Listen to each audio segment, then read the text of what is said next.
There is a place southwest of Phoenix, Arizona, where mysterious things happen. These mountains that surround us here are full of UFOs. They're full of weird phenomena. The actual Estrella name actually talks all the way back in the 1850s about the idea that there was something special about these mountains. It has a unique energy about it. The Australia mountain range creates a scenic backdrop for the Stardust Ranch. This property is home to John Edmonds' family along with his rescued animals. Lunchtime, dinner time. We've had people that have literally come to the ranch, heard the story about the ranch and said, hey, I'd like to go check it out for myself. One of the mysteries of the Stardust Ranch is an experience connecting to the inner self during a visit. The ranch just seems to help people to get in touch with things. And I tried very hard to tell them that, you know, the ranch helps people to focus and to focus on good, bad, whatever it is, but you're going to get in touch with what's going on with you. If someone creates an intention to expand the inner self with an open mind, what are some of the common experiences? They would literally come to the ranch, they'd sit on the sofa here and they'd have a discussion with me, and it didn't even have to be about anything paranormal. I mean, it could just be about almost anything. And within a few minutes, they began to exhibit symptomology that they said they were having some kind of scratchiness in their throat, and they literally were describing visceral symptoms that they were experiencing. They said that they were literally feeling as if they were under the influence of something, you know, and they said in one case it felt like an experience that they'd had with ayahuasca, where they literally felt like they were experiencing symptoms of other sensations, you know, actual physical sensations, and that they were hearing, you know, different things and seeing images that they couldn't account for. The experience of connecting to the inner self and other beings may also be related to the energy field gateway in John's living room.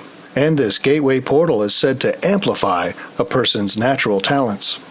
It seems as if individuals that are capable of being able to channel, or people that have some higher than normal ability to be able to connect through the gate, they seem to be able to actually connect across time. So far, several different people that have had direct connections to places like ancient Egypt, ancient Europe.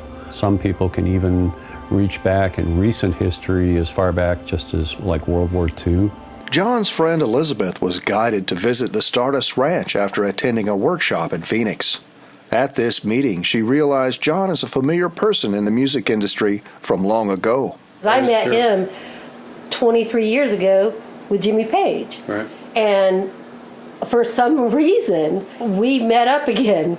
And he's the dude with the crazy alien ranch, and he's the dude I met Jimmy Page with. And I'm like, that was in Ohio. This is Arizona, and 23 years later. In the realization of this synchronistic event, Elizabeth decides to visit the ranch. Coming up with every excuse in the world to not buy into any of it. And why do you think that is? Because I'm skeptical. Because I'm like, I'm not gonna. I mean, you're skeptical about everything. Everything. Okay. Not just about ETs and the ranch or anything like that. You know, psychic ability, all that stuff. Except for I can do that. With a firm check in her grounded stability, Elizabeth decides to open her mind using her gift of empathic psychic awareness to relax into an experience. I've been coming down here and spending a lot of time. We'll just be talking about something, God knows what. Anything. You know, and it'll start happening. Yeah. So you'll see things, you'll get downloaded, you know, you can sit in the gate if you want to, but I didn't do that for the longest time. And so when I sat over there, it was just like I had a hole in the top of my head and it was just pouring in. And I started pulling out all this crazy information about ancient Egypt before the pyramids, and, you know, all these things. And I'd tell John, and then I'd go home and I'd research it and I'd find it. Somebody had written about it, like William Petrie, and I'm like, oh dear God, it's true. And I didn't have any knowledge of this because I never studied that. You were smelling flowers? Yeah. Okay. I mean, you were olfactory seeing hallucinations or whatever you call it. The temple looking at flowers that are, what kind of flowers were those? Plumeria. She had 1 foot in this world and 1 foot in the old world. It's almost like you see the stuff around you, but you're not even looking at it. You're in that world. Right. And you're just getting all this information. How am I knowing all this information? And then I go back and research it, and I can point things out. And I only remember some things, like some key things, and I go and I find them, and I find the facts. I find it in paper. There it is. It's documented. There's the document, the historical documents. I found it. Elizabeth also finds that her casual conversations with John at his ranch has become an awakening of her spiritual life. And these conversations at this location create more than a moment of passing time. And it's followed me home. Because, whatever it is that opens you up here, it stays opened up when you leave. And the more you come, the stronger. It just opens you up more and more and more. So you have to prepare for that. As your awareness grows, what do you imagine for yourself and future students? If you believe that this ranch is going to open up for you and you're not scared and you really practice that balanced, even keel, no anticipation, no fear, no doubt, you'll be fine. Yeah. We're like these lotus flowers that are opening up.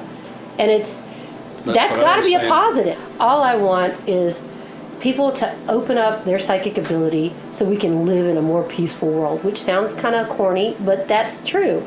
Elizabeth continues her connection to faraway places of another time with casual meetings at the ranch. Yet John and his wife Joyce live on the ranch full-time and have 20-plus years experience with paranormal activities. The most common visitations are from the hominoid gray beings. We see them here. They just come into focus all of a sudden. You'll see them for a second or two, and then they disappear again. They will move things around sometimes. They will run through the room. And when these visitations become personally invasive or abusive, John will use his sword for home defense. This is the actual sword, the very first sword that started my collection of swords. It was never my idea to, begin this war with these guys. I didn't ask for it. I didn't want it. But, anybody that's ever owned a home or had a family, you're in a position where you have to protect your family members and you have to protect your home and the sanctity of it. John and his wife choose to sleep in another room after an abusive encounter one night. This is the room where I've killed a lot of the grays. This is where Joyce got actually levitated a couple of feet above the bed surface, and I actually caught the grays physically touching her and molesting her. And that's why I used the sword and killed 3 of them right here where we're standing. We don't really sleep in here anymore. I'm just kind of use this room as an extra room. Does this room attract the gray beings that frequent the house? Every female that has stayed overnight in this bed has had an experience where the grays have actually surrounded them, and they spent half the night feeling like they were pretty scared, and they ended up crawling into the covers and waiting until daylight.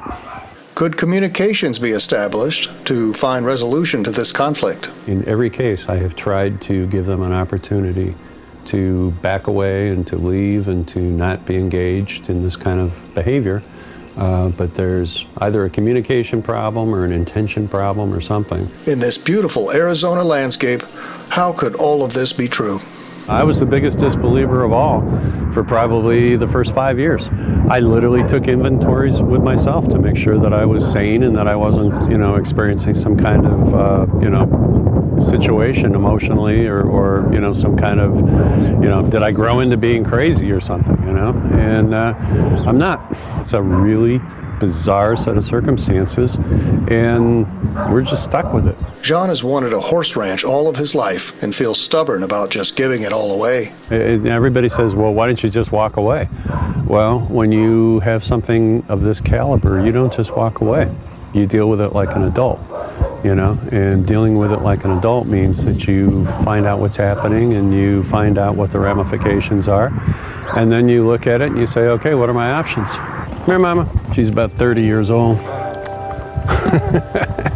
30-year-old horse would be like somebody who's 90, 95 years old. Until John finds a new ranch with grazing pasture, he evaluates request for a visit with a donation to Hopeful Hoofs.